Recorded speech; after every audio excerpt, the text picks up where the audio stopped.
तो बच्चों, वीडियो में जुड़ने वाले सभी बच्चों को सब शुभकामनाएँ। और आज का टॉपिक जो हमारा है वायुमंडलीय अपवर्तन पर आधारित कुछ घटनाएँ। इसमें देखिए, पहले तारों का टिमटिमाना और दूसरी घटना ग्रह क्यों नहीं टिमटिमाते। तारे अपनी वास्तविक ऊंचाई से अधिक ऊंचाई पर प्रतीत होते हैं। क्यों? अग्रिम सूर्योदय तथा विलंबित सूर्य, ये चार वायुमंडलीय अपवर्तन से संबंधित चार घटनाएं तुम्हें अध्ययन करना है। तो पहले नंबर पर तारा और ग्रह। पहले मैं आप लोगों को बता दूं कि तारा और ग्रह में क्या अंतर है। देखिए, तारे जो होते हैं ये इनके पास खुद का प्रकाश होता है और ये इतने बड़े बड़े तारे हैं कि उसमें पृथ्वी अपने उपग्रहों के साथ समा जाए। लेकिन क्योंकि तारे इतनी अधिक ऊंचाई पर हैं कि हमको सिर्फ टिमटिमाते हुए छोटे से बिंदु के रूप में दिखाई पड़ते हैं। लेकिन तारा पृथ्वी से भी, जो पृथ्वी एक ग्रह है और अपने उपग्रहों के साथ समा सकती है, इतने बड़े बड़े तारे हैं। सूर्य भी एक तारा है। तो इस तरह से यूँ कहिए कि तारों के पास अपना स्वयं का प्रकाश होता है। लेकिन जो ग्रह होते हैं, जो सूर्य के चारों तरफ चक्कर लगाते हैं, उसे ग्रह कहेंगे। और ग्रहों का चक्कर लगाने वाले को उपग्रह कहते हैं। जैसे पृथ्वी का चांद उपग्रह, ये ग्रहों के पास अपना कोई प्रकाश नहीं होता, ये प्रकाश विहीन है। लेकिन किसी दूसरे प्रकाशित वस्तु से ये प्रकाशित होते हैं। जैसे सूर्य है, चंद्रमा है, चंद्रमा के पास अपना खुद का प्रकाश नहीं है, लेकिन सूर्य के प्रकाश से वो प्रकाशित होता है चंद्रमा। और रात में हम लोग उसके प्रकाश को देख करके और अनुभव करते हैं, आनंद उठाते हैं। लेकिन उनके पास खुद का प्रकाश नहीं है। पृथ्वी जो देखते हो एक ग्रह है, पृथ्वी भी कहीं और किसी ग्रह से देखा जाए तो पृथ्वी भी चमकती हुई दिखाई पड़ेगी, क्योंकि इसके सूर्य के प्रकाश से प्रकाशित होती है। तो यूँ कह लीजिए, तारा और ग्रह में अंतर क्या है। तारा खुद का प्रकाश होता है और ग्रह में जो है अपना प्रकाश नहीं, दूसरे के प्रकाश से प्रकाशित होते हैं। तो आइए फिर यहाँ देखिए, तारों का टिमटिमाना। रात में आप लोगों ने अनुभव किया होगा कि तारे टिमटिमाते हुए नजर आते हैं। उसकी वजह क्या है? प्रकाश का अपवर्तन, वायुमंडलीय प्रकाश के अपवर्तन के कारण ही, वायुमंडलीय प्रकाश के अपवर्तन के कारण ही तारे जो है हमको टिमटिमाते दिखाई पड़ते हैं। अब उसकी वजह क्या है? हमने बताया था कि पृथ्वी के चारों तरफ जो वायु का घेरा है, जहाँ जितने क्षेत्र में वायु पाई जाती है उसे वायुमंडल कहते हैं। तो इस वायुमंडल में जो गर्म गैसें होती हैं, जो गर्म गैसें ऊपर की तरफ जाती हैं, अपेक्षाकृत ठंडी, और वो ऊपर वाली गर्म गैसें जो है वो विरल माध्यम का काम करती है। और नीचे की तरफ अपेक्षाकृत ठंडी हवा, जिसका घनत्व अधिक होता है, ये जो है सघन माध्यम का काम करती है। जब प्रकाश की किरणें तारे से चलने वाला तारों से चलने वाला प्रकाश इस विरल माध्यम से सघन माध्यम में जाता है तो अविलंब की ओर झुक जाएगा। हमने बताया कि अपवर्तन क्या है? विरल माध्यम से सघन माध्यम में जाने पर प्रकाश की किरणें अविलंब की ओर झुक जाती है। तो यानी अर्थात जो है प्रकाश का अपवर्तन होता है। तो विरल माध्यम, सघन माध्यम से होता हुआ प्रकाश जब हम तक पहुंचता है तो उसमें निरंतर जो है वो प्रकाश के, तारे के प्रकाश में अपवर्तन होता रहता है। और तारा जो है वो बिंदु प्रकाश का स्रोत होता है, छोटा सा बिंदु के रूप में है और हम उसके बिंदु स्रोत के रूप में मानते हैं तारे को। यहाँ से देखते हैं तो तारा बहुत दूर होने के कारण है तो बहुत बड़ा, तारा जो है वो बहुत बड़ा है, लेकिन दूर होने के कारण हमको छोटा सा बिंदु के रूप में दिखाई पड़ता है। बिंदु स्रोत के रूप के निकट माना जाता है तारा। तो जब वहाँ से तारे का प्रकाश नीचे की तरफ वायुमंडल में आता है तो उसमें अपवर्तन के कारण निरंतर अपवर्तन होता रहता है और वायुमंडल की भौतिक अवस्थाएं स्थिर नहीं है। वायुमंडलीय भौतिक अवस्थाएं जो है स्थिर नहीं होती। तो इस तरह से तारा से प्रकाश जो हम तक पड़ता है एक बार कम दिखाई पड़ता है, कम प्रकाश दिखाई पड़ता है। कभी उसके बाद जो है हमको ज़्यादा प्रकाश दिखाई पड़ता है। कम और अधिक प्रकाश दिखाई पड़ने के कारण तारा जो है हमको टिमटिमाता हुआ नजर आता है। इसीलिए तारे जो है टिमटिमाते हैं। सिर्फ इसकी वजह है वायुमंडल में प्रकाश का अपवर्तन होना, प्रकाश का अपने मार्ग से विचलित हो जाना। तो जिसके कारण जो है कभी हमारे नेत्र पर तारे से चला हुआ प्रकाश कम दिखाई पड़ता है। बिंदु स्रोत है वो तारा, उससे चला हुआ प्रकाश हमें कम दिखाई पड़ता है और कभी जो है वो अधिक दिखाई पड़ता है, जिसके कारण हमें तारा जो है वो टिमटिमाता हुआ नजर आता है। ये बात समझ में आ गई होगी। अब आइए दूसरा है, ग्रह क्यों नहीं टिमटिमाते। ग्रह के पास अपना प्रकाश नहीं है। चांद जो है, चांद एक उपग्रह है पृथ्वी का। पृथ्वी से हम चांद को देखें तो चमकता हुआ हमको दिखाई पड़ता, उससे भी प्रकाश आ रहा है। यहाँ सवाल उठता वो क्यों नहीं टिमटिमाता। वहां से भी प्रकाश तो किरणें हम तक आ रही हैं, आखिर क्यों नहीं टिमटिमाता है ना सवाल। तो उसमें देखिए ये जो ग्रह होते हैं ये बिंदु स्रोत नहीं, प्रकाश के विस्तृत स्रोत माने जाते हैं। प्रकाश के विस्तृत स्रोत माने जाते हैं।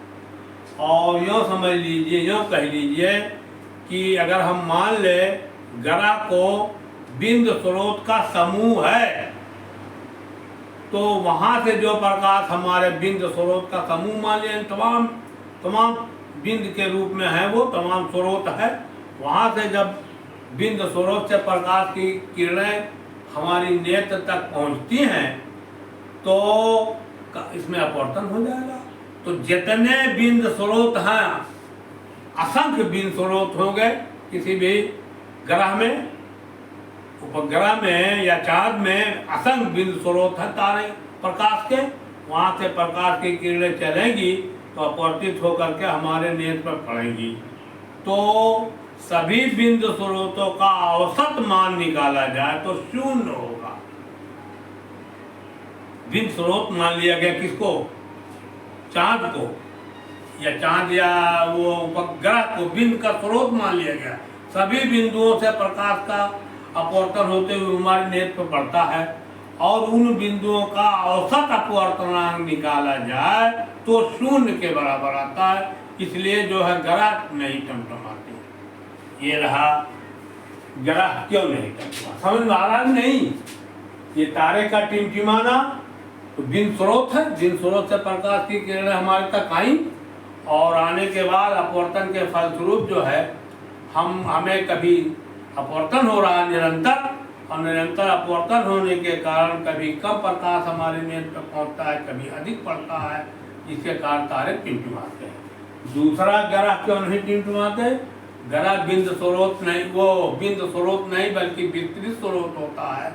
लेकिन अगर हम ग्रह को बिंदु स्रोतों का समूह मान लिया जाए तो बिंदु स्रोत से जो प्रकाश की किरणें अपवर्तित होकर हमारे नेत्र हम तक आती है, उनका अपवर्तन सभी बिंदु स्रोतों का जो उसमें समूह है ना, सभी बिंदु स्रोतों का औसत मान निकाला जाए तो 0 होगा, जिसके कारण ग्रह हमको टिमटिमाते हुए नजर नहीं आते। ये 2 हो गया। तीसरा, तारे अपनी ऊंचाई, वास्तविक ऊंचाई से अधिक ऊंचाई पर क्यों ऊंचाई पर प्रतीत होता है, क्यों। देखिए एक तारा है ये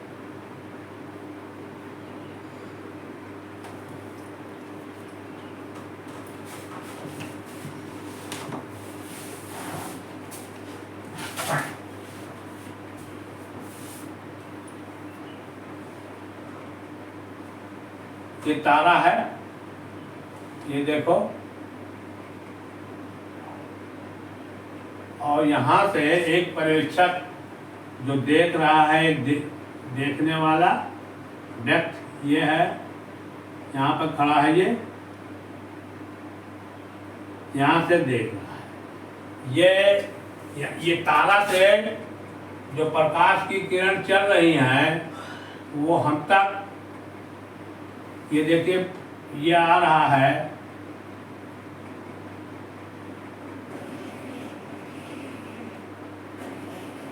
ये हम तक इस तरह से अपवर्तित होकर के हमारे नेत्र पर ये पड़ती है। ये अपवर्तित होकर के टेढ़ी, देखिए यहाँ से प्रकाश का चल रहा है, ये तारा है, तारा वास्तविक स्थिति, वास्तविक स्थिति, तारे की वास्तविक स्थिति यह है, ये तारे की वास्तविक स्थिति है। ये यहाँ देखिए, ये पृथ्वी, यहाँ पर इसका बढ़ता हुआ वो है, अपवर्तनांक बढ़ता हुआ है, यहाँ तक अपवर्तनांक बढ़ता क्रम,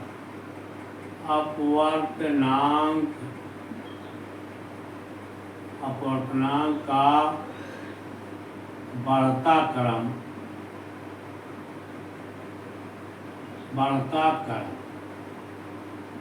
यहाँ अपवर्तनांक कुछ है, यहाँ कुछ है, यहाँ कुछ, इस तरह से बढ़ता हुआ क्रम यह है। और ये प्रकाश जो है हमारे नेत्र पर ये अपवर्तित होकर के देखो पड़ रहा है। ये हमारा नेत्र है, यहीं से हम देख रहे हैं तारे को, यही देख रहे हैं। अब ये इसकी वास्तविक ऊंचाई देखिए, यही है तारे की। हम चूंकि ये किरणें जो है, ये जो तारे से तारा किरण चली हमारे नेत्र पर, ये अपवर्तनांक के अधिक होने के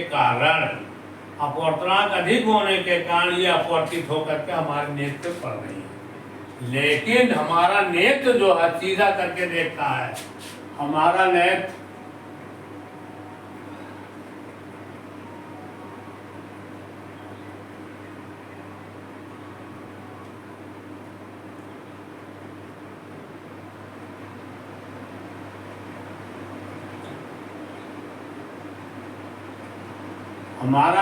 जो नीचे से देख रहा है, ये यहाँ देखिए अपवर्तित हो गई किरण, ये ऐसे आई है, ये अपवर्तित हो गई, टेढ़ी हो गई। इसी लंबाई को सीधा कर दिया जाए तो ऊपर की तरफ चला जाएगा। ये देखिए यहीं से सीधा करके हमारा नेत्र देखता है।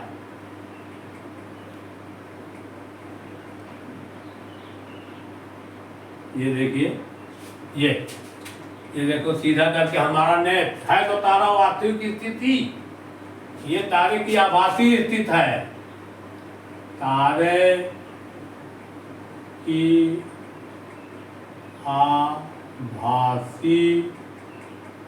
आभासी स्थिति, तारे की आभासी स्थिति है। इसीलिए तारा जो है वास्तविक ऊंचाई से अधिक ऊंचाई पर हमको दिखाई पड़ता। तारा तो है यहाँ पर देखो, लेकिन हमारा आँख देख रहा है यहाँ, क्यों? क्योंकि तारे से जो प्रकाश चल रहा है वो अपवर्तनांक के अधिक होने के कारण ये झुकता हुआ तरह अपवर्तित हो जाता है। प्रकाश अपवर्तित होकर के हमारे नेत्र पर पड़ता है, लेकिन हमारा नेत्र जो है यहाँ से सीधे देखता है। इसलिए तारे जो है हमको वास्तविक ऊंचाई से अधिक ऊंचाई पर प्रतीत होते हैं। इसकी दूरी नापिए, इसकी दूरी नापिए, ये अधिक ऊंचाई पर होगा। लेकिन अगर यही सीधा कर दिया जाए तो बराबर होगा। यहाँ झुक, ऐसे जैसे कोई चीज झुक गई, ऐसे झुक गई, यहाँ तारा है और यही को सीधा कर दो तो ऊपर चला गया ना, है ना। तो देखो ये झुकाव है। तारा इस तरह से प्रकाश उससे जो किरण चल रही तारे से आकर के अपवर्तित होकर के हमारे नेत्र पे पड़ती है, लेकिन हमारा नेत्र जो है उसको सीधा देखता है। इसलिए तारा जो है ऊंचाई पर वास्तविक स्थिति यह है, लेकिन तारे की आभासी स्थिति हमको जो दिखाई पड़ेगा ऊपर की तरफ दिखाई पड़ेगा। तो ये वायुमंडलीय अपवर्तन के कारण ही होता है। चौथा जो है चौथा जो अग्रिम, ये दो हो गया तारे की टिमटिमाना, ग्रह क्यों नहीं टिमटिमाते, तारे अपनी वास्तविक ऊंचाई से अधिक ऊंचाई पर हैं, और अग्रिम सूर्योदय तथा विलंबित सूर्यास्त। देखिए अग्रिम सूर्योदय का मतलब यह है सूर्य निकलने से पहले सूर्य का दिखाई पड़ना, अग्रिम सूर्यास्त है, सूर्योदय है। और सूर्य डूबने के बाद भी सूर्य को दिखाई पड़ना, ये जो है विलंबित सूर्यास्त है। अब देखिए होता क्या है, उसमें क्या है, कैसे अग्रिम सूर्यास्त और विलंबित सूर्यास्त क्या है, देखो समझ गए ना। अग्रिम सूर्यास्त यानी अग्रिम सूर्योदय का मतलब सूर्य उगने के पहले दिखाई पड़ना, सूर्य निकलने से पहले दिखाई पड़ना क्षितिज से। और विलंबित सूर्यास्त का मतलब सूर्य डूबने के बाद भी दिखाई पड़ना, ये विलंबित सूर्यास्त कैसे होता है। ये देखो, ये हमारी पृथ्वी है, ये पृथ्वी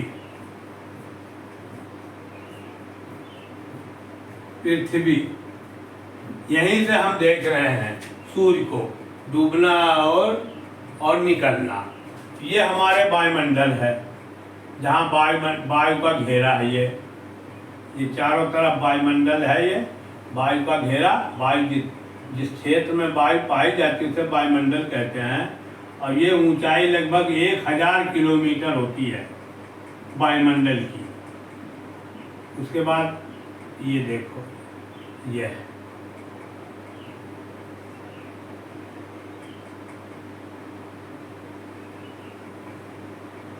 ये वायुमंडल, यहीं पृथ्वी से, यहीं से कोई व्यक्ति जो है देखना चाहेगा सूर्य को। ये देखो यहीं तो खड़ा है ये। अब क्या होगा, सूर्यास्त के समय ये क्षितिज है जहाँ पर सूर्य जाके डूबता है, ये क्षितिज है,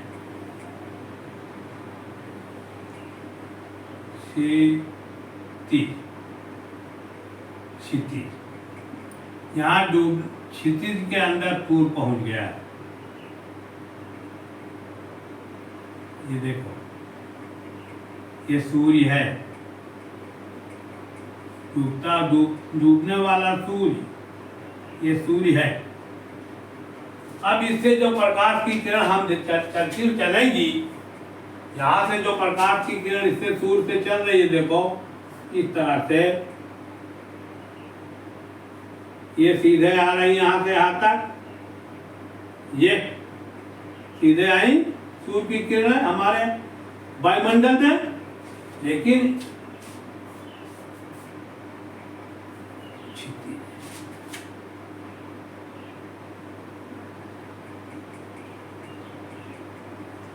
ये आई, लेकिन यहाँ वायुमंडल में आने के कारण देखो ये झुक जा रही है, ये अपवर्तित हो गई यहाँ पर, थोड़ा सा और ये देखो अपवर्तित हो जा रही है। ये यहीं से हम देख रहे हैं पृथ्वी है, यहीं से हम देख रहे हैं कोई व्यक्ति,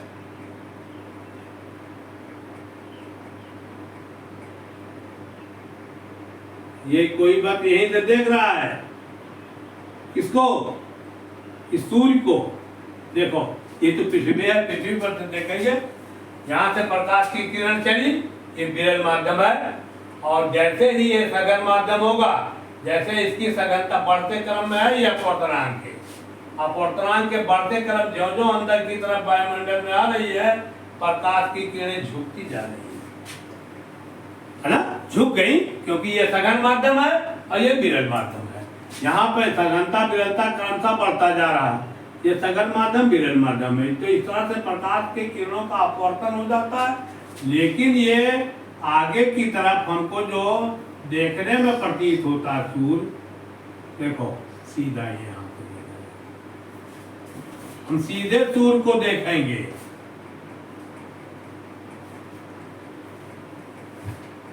यहाँ पे सूर्य है, ये आभासी स्थिति,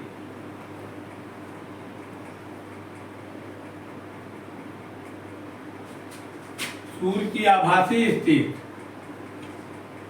सूर्य की आभासी स्थिति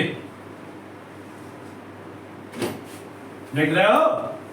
सूर्य तो यहाँ वास्तविक सूर्य है और क्षितिज के नीचे गया, डूब रहा सूरज, लेकिन हमको यहाँ से जो आंख से हम देख रहे हैं कहाँ पर दिखाई पड़ रहा है, इतनी ऊंचाई पर, अभी भी इतनी ऊंचाई पर।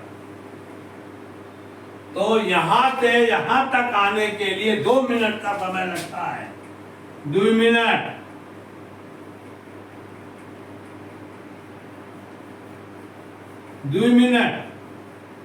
इसलिए सूर्य डूबने के बाद भी हमको 2 मिनट तक दिखाई पड़ता है। समझ बात आई नहीं? सूर्य डूब गया, क्षितिज के नीचे चला गया, क्षितिज है, क्षितिज के नीचे चला गया है, लेकिन हमको यहाँ पर आभासी स्थिति सूर्य की है। देखो ये सूर्य की आभासी स्थिति है, ये वास्तविक स्थिति है। सूर्य यहाँ तो क्षितिज के नीचे चला गया है, लेकिन उसकी आभासी, सूर्य की आभासी हमको सूर्य यहाँ दिखाई पड़ रहा है ऊपर। और ये यहाँ से यहाँ तक आने के लिए, क्षितिज के नीचे आने के लिए इसमें 2 मिनट का समय लगता है। इसीलिए सूर्य डूबते समय 2 मिनट पूर्व भी हमको दिखाई पड़ता है, 2 मिनट तक और दिखाई पड़ता है, और निकलने से पहले ही 2 मिनट हमको दिखाई पड़ने लगता है। यहाँ देखिए दिया हुआ है, अग्नि विलंबित सूर्य, अग्रिम सूर्योदय, सूर्योदय माने सूर्य का निकलना, सूर्य के उदय होने से पहले अग्रिम पहले ही हमको दिखाई पड़ता है। अब सिर्फ वायुमंडलीय अपवर्तन के कारण। इस तरह से ये रहा वायुमंडलीय अपवर्तन के कुछ घटनाएं। आज की ये वीडियो हम समाप्त करते हैं बच्चों, और इसको सब्सक्राइब करना मत भूलिएगा ताकि नई वीडियो आपको मिलती रहे। धन्यवाद।